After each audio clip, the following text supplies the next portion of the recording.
আমরা তো এই দেশে তো 91, 96, 2001 তো সুন্দর ইলেকশন করেছি না। মানুষ যদি সুযোগ সুবিধা দেখে যে না এখানে কোনো দান্দাবাজি নাই, ইলেকশন কমিশন কোনো দান্দাবাজির মধ্যে নাই, এবং উপরেওয়ালার মধ্যে মনের মধ্যে কোনো দুরভিসন্ধি নাই, যদি মানুষ যদি এটা বুঝতে পারে যে এরা সত্যিকার অর্থে একটা সুন্দর ইলেকশন দিতে চায়, মানুষ দেখবেন যে আপনার সাথে আছে। আগে তো মানুষ বুঝতে পারছে যে না একটা বিশেষ লোককে না দিলে আমার হয়তো পরে ইলেকশন পর্যন্ত কেন্দ্র পর্যন্ত গেলেও কেন্দ্রের থেকে ফিরে এসে বাড়ি যেতে পারবো কিনা সন্দেহ আছে। এরকম ছিল, এখন তো সেই রকম না।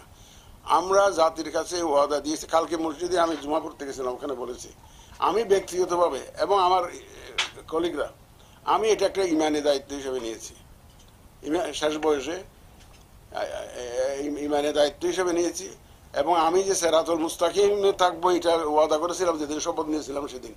এ পর্যন্ত আছি আল্লাহর রহমতে, এ পর্যন্ত আছি। অনেকে মনে হতে পারে কারো আমাদের সিদ্ধান্ত কারো পক্ষে বিপক্ষে যাইতে পারে, এটা যাইতে পারে আইন কানুনের কারণে, এটা আমার কারণে নয়।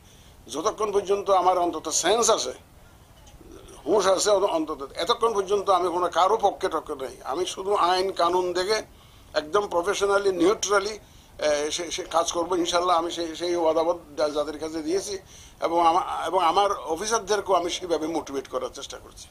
যারা আমার সাথে কাজ করছেন সেইভাবে মোটিভেট করার চেষ্টা করছি, এবং আমার মনে হয় তারা কারো হয়ে কাজ করবে না, তারা 18 কোটি লোকের হয়ে কাজ করবে ইনশাল্লাহ। আমার সেই বিশ্বাস আছে, এবং আপনারা দেখবেন প্রিসাইডিং পুলিং অফিসারের মধ্যে একটা পরিবর্তন আসবে। সবসময় যে শিক্ষকদেরকে দিয়ে করাবো, সব জায়গায় শিক্ষকদের দিয়ে করাবো এমন নাও হইতে পারে। আমরা বিকল্প চিন্তা করছি।